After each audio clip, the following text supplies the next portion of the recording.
A paz do Senhor para os irmãos.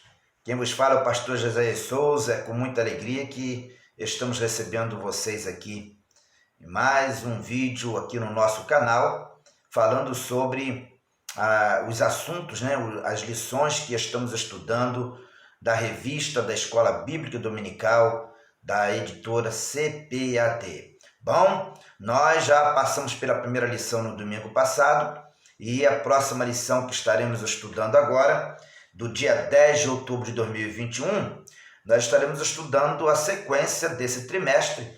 Durante todo esse trimestre estamos estudando sobre o apóstolo Paulo, lições da vida e ministérios do apóstolo dos gentios para a Igreja de Cristo. E hoje, nesta segunda lição desse trimestre, quando estaremos estudando essa lição do dia 10 de outubro, nós vamos nos debruçar sobre esse título aqui, Saulo de Tarso, o perseguidor. Bom, nós vamos estudar aqui nesta lição sobre Saulo de Tarso, como sendo ele o perseguidor da igreja.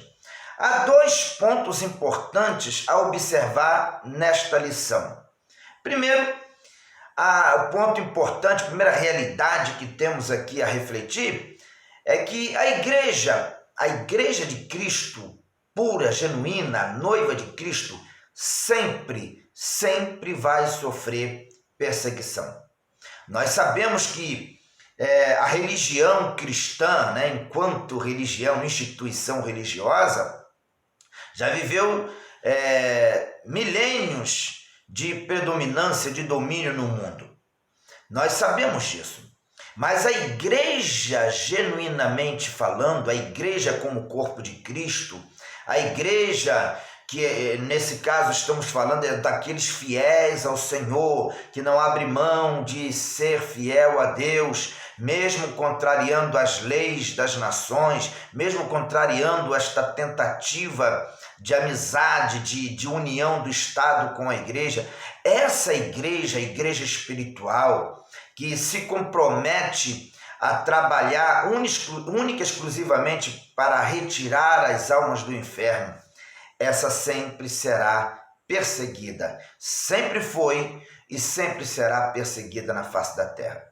Desde o princípio, quando a igreja ela foi inaugurada, desde o dia do Pentecoste, de lá para cá a igreja, salvo em alguns momentos de refrigério, mas a igreja sempre sofreu perseguição.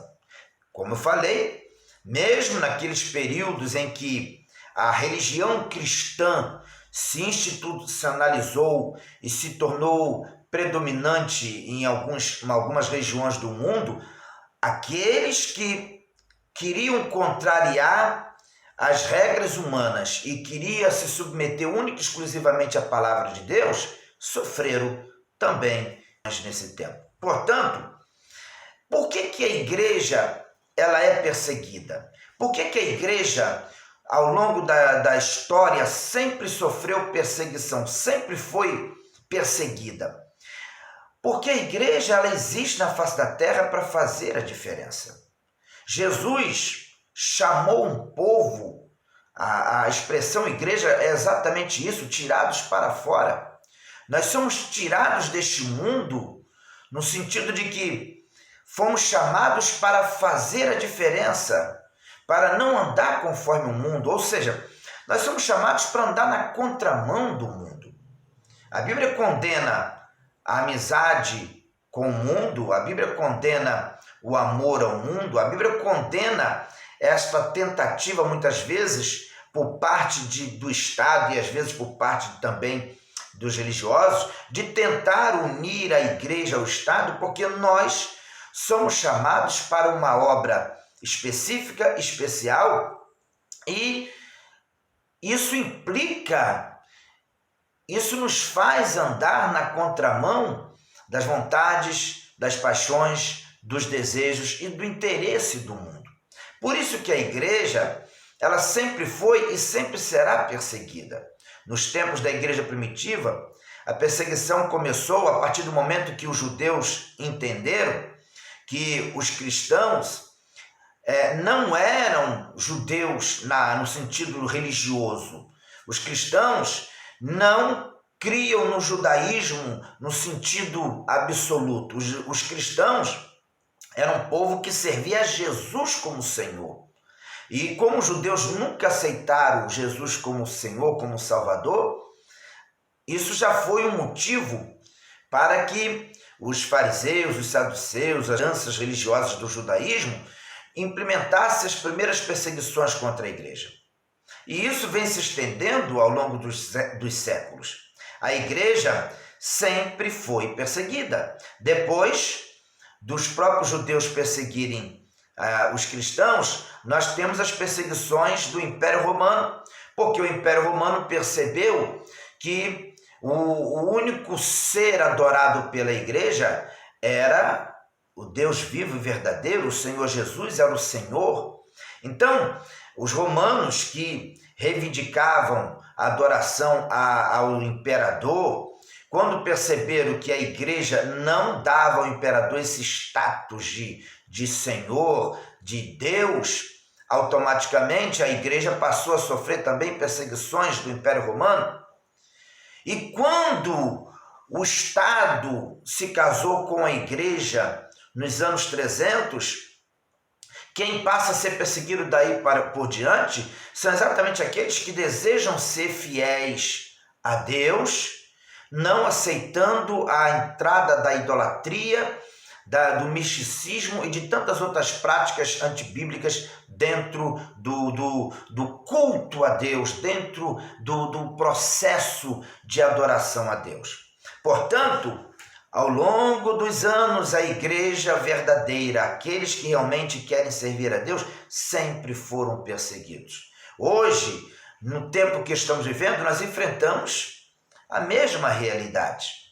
Nós enfrentamos hoje muitos grupos que se levantam contra a igreja justamente porque a igreja ela tem essa postura de condenar o pecado, de condenar as práticas que desagradam a Deus.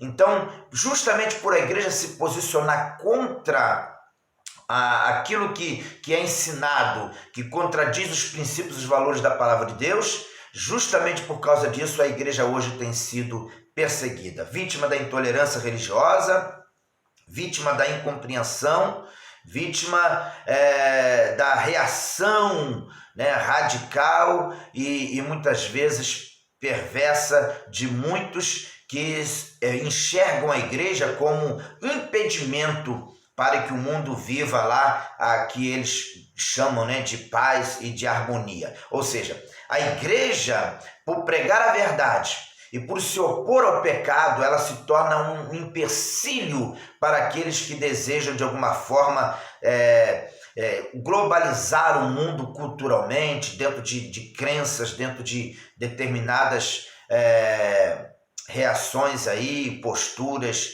humanas, na visão do humanismo, na visão do homem. Bom, só para vocês terem uma ideia aí de que não tem refresco. A igreja, ela sempre foi e sempre será perseguida até a volta de Jesus. Esse é o primeiro ponto que esta lição vai trabalhar de uma forma profunda. Um outro ponto importante que nós temos dentro dessa lição é o fato de que um dos primeiros perseguidores da igreja foi um cidadão chamado Saulo, que é original de Tarso, uma cidade muito rica na cultura grega. Foi lá que Saulo nasceu. Mas Saulo era descendente também da tribo de Benjamim, portanto era judeu de nascimento. E Saulo foi conduzido pelo seu pai para Jerusalém para aprender toda a lei segundo a orientação de Gamaliel, que era um grande rabino daquela época. Resultado, Saulo se tornou fariseu, um praticante do judaísmo conservador, e por entender, juntamente com os demais judeus, que o cristianismo era uma corrupção da doutrina judaica, eles assim acreditavam, por não aceitar Jesus como Senhor, Saulo se tornou um grande perseguidor da igreja. Um grande perseguidor. Saulo perseguia a igreja, levando os crentes à prisão, levando os crentes a todo tipo de humilhação. E quando nós lemos o texto bíblico, descobrimos que Saulo, ele provocava os crentes a blasfemar contra Deus, a falar mal contra Deus. Ele provocava os crentes para que os crentes, de alguma forma, desistissem da fé.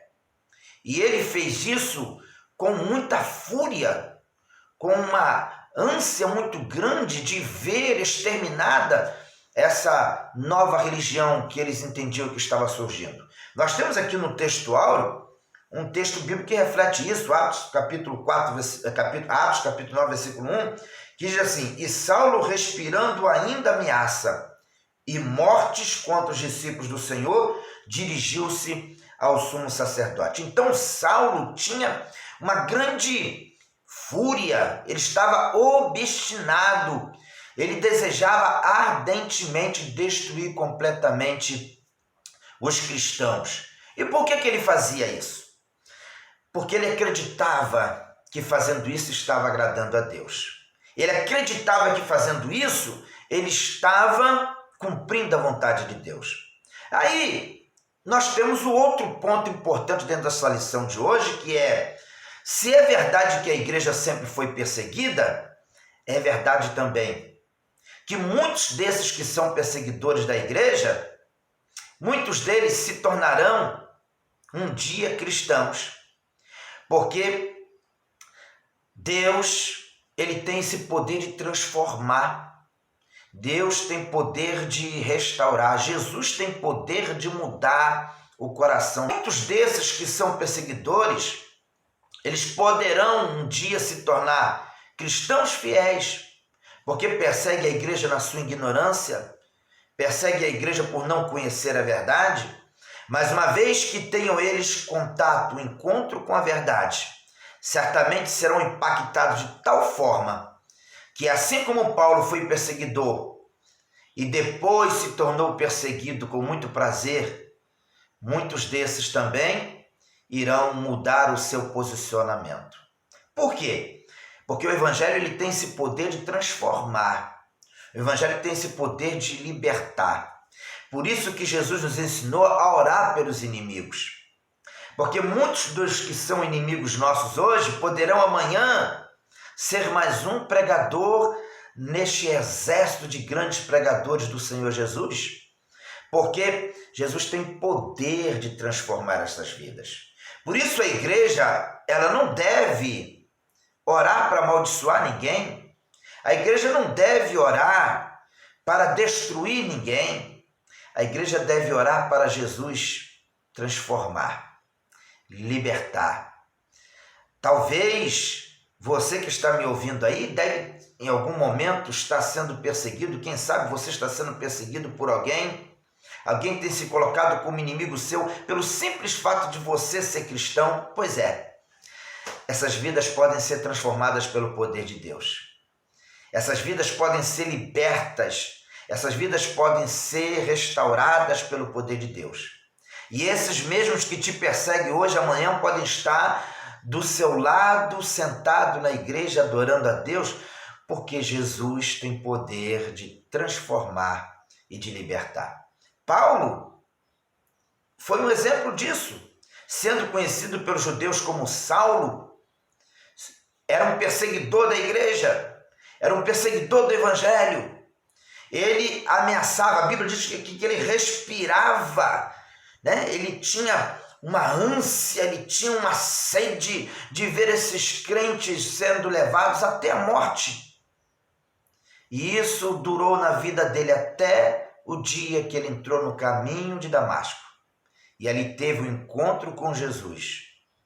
E aquele que perseguia a igreja com tanta fúria, agora se tornou, com muito prazer, mais um pregador do evangelho, se submetendo ao mesmo tipo de perseguição que ele sofria antes, pelo simples fato de agora conhecer Jesus. Porque quando o homem conhece Jesus, por mais perverso que ele seja, ele é transformado, porque Jesus faz a diferença na vida do homem. Então, temos aqui esses dois pontos importantes a refletir na lição de hoje.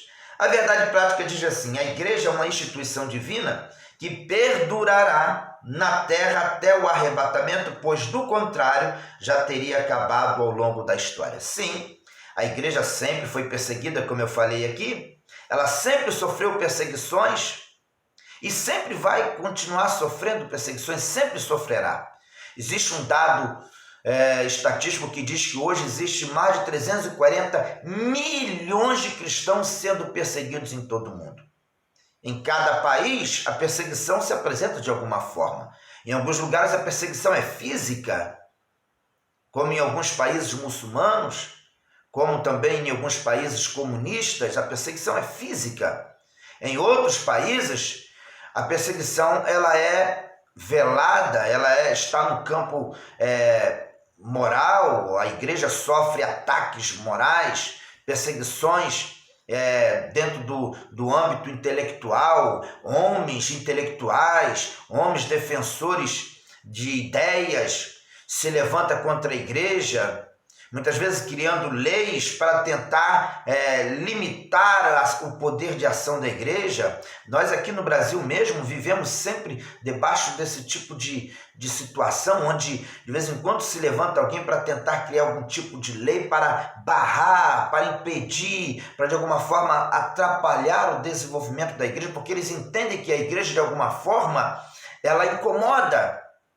Mas nós precisamos saber lidar com todas essas situações, usando as ferramentas que temos de acordo com aquilo que Deus nos deu, principalmente enxergando este confronto como algo espiritual e não carnal, porque as ferramentas que nós temos que utilizar, elas precisam ser amoladas dentro de um conceito bíblico, dentro do parâmetro bíblico, para que nós possamos, dentro da vontade de Deus, implementar as nossas lutas, lutar pelos nossos ideais, mas principalmente defendendo o Evangelho, para que nós possamos continuar tendo o direito de assim falar do amor de Jesus até a volta do Senhor Jesus.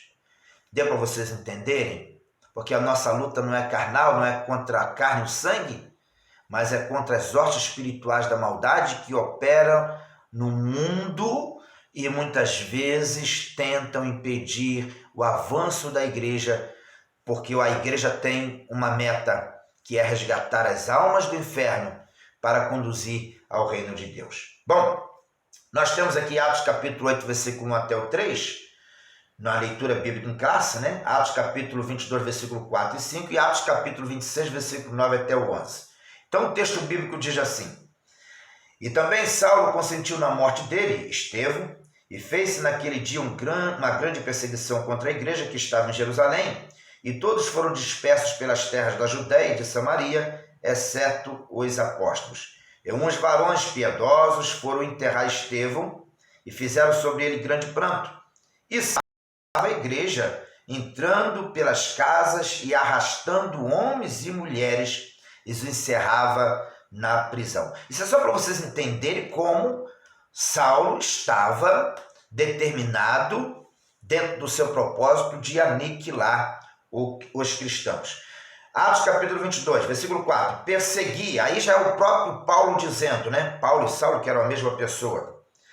Ele diz no seu testemunho: persegui este caminho até a morte, prendendo e metendo em prisões tanto homens como mulheres, como também o sumo sacerdote minha testemunha e todo o conselho dos anciões, e recebendo desses cartas para os irmãos, fui a Damasco para trazer maniatados para Jerusalém aqueles que ali estivessem, a fim de que fossem castigados. Paulo está falando do seu trabalho, do seu empenho, do seu fervor em defender as suas ideias, indo contra os cristãos para destruí-los. Vocês entenderam como Paulo era realmente, de fato, uma ameaça para a igreja nos tempos da igreja primitiva? Aí, Atos capítulo 26, nós temos aqui 3 versículos muito interessantes. Versículo 9, 10 e 11. Bem tinha eu imaginado que contra o nome de Jesus o Nazareno devia eu praticar muitos atos, o que também fiz em Jerusalém, e havendo recebido o poder dos principais dos sacerdotes, Encerrei muitos dos santos nas prisões, e quando os matavam, eu dava o meu voto contra eles. Paulo trabalhava pela morte dos cristãos. Aí versículo 11. E castigando-os muitas vezes por todas as sinagogas, os obriguei a blasfemar, e enfurecido demasiadamente contra eles, até nas cidades estranhas os persegui. É esse perseguidor da igreja, esse homem furioso, que estava disposto a ver os crentes mortos, porque ele entendia que esses crentes, na verdade, estavam contrariando a Deus. Esse homem perseguidor teve um encontro com Jesus e a sua vida mudou. Quando eu leio isso, nasce em mim a esperança, nasce em nós a esperança de vermos muitos desses que hoje se levantam contra a igreja serem transformados pelo poder de Deus, serem restaurados e um dia, quem sabe, estar conosco. Por isso que nós temos que orar em favor destas vidas, manter o nosso testemunho fiel e deixar que o Espírito Santo trabalhe no coração dessas vidas, do mesmo jeito que o Espírito Santo trabalhou na vida de Paulo, quando ele estava ali consentindo na morte de Estevão. Naquele momento em que Estevão dava o seu último testemunho antes de ser apedrejado, Paulo estava ouvindo Estevão.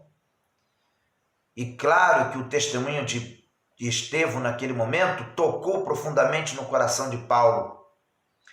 E todo esse processo de mudança do coração de Paulo culminou com seu encontro com Jesus no caminho de Damasco, onde Jesus, se declarando para ele, disse: Paulo, Paulo, por que tu me persegues? Dura és para ti recalcitar contra os aguilhões. E ali Paulo, caindo em terra, percebeu o erro que ele estava cometendo. E teve ali um encontro com Jesus que mudou toda a sua história. De perseguidor, ele passou a ser perseguido. Se sujeitou a ser perseguido por amor a Cristo até ser martirizado. E fez isso porque Jesus transformou o seu coração. Bom, o objetivo geral da lição é conscientizar a respeito do problema da perseguição aos cristãos no mundo. E a leitura do nosso comentário está dividida aqui em 3 partes, né? No primeiro tópico nós temos Saulo de Tarso, perseguidor implacável. Falamos sobre isso. No segundo tópico nós temos a perseguição contra a Igreja de Cristo, que é uma realidade que nós vivemos até os dias de hoje. E no terceiro tópico nós temos aqui quando um sistema se volta contra a Igreja. A Igreja sempre foi, sempre será perseguida, porque a igreja ela foi chamada para andar na contramão do mundo. A igreja foi chamada para andar na contramão do pecado. Então ela sempre será mal compreendida. Ela sempre será vista como algo que incomoda, porque a igreja não tem compromisso com o homem. A igreja ela tem compromisso com Deus. Enquanto instituição, a igreja ela se submete às leis, ela se submete às regras. Enquanto instituição, ela precisa assim fazer, desde que essa obediência não comprometa a essência da nossa fé, não comprometa a nossa obediência a Cristo. Porque entre agradar a Deus e os homens, sempre é melhor agradar a Deus. Porque estamos neste mundo, mas somos cidadãos dos céus e almejamos um dia a morada celestial. Não importa se o nosso fim nesta terra será como um mártir. O que importa é que, partindo deste mundo, estejamos com Cristo, preservando a nossa fidelidade, a nossa obediência, para abraçar o reino de Deus que nos aguarda na eternidade. Que Deus abençoe a todos vocês, que Deus abençoe os nossos irmãos. Compartilhe esse vídeo e assim nos ajude a divulgar aqui o nosso trabalho. Que Deus abençoe a todos em nome de Jesus.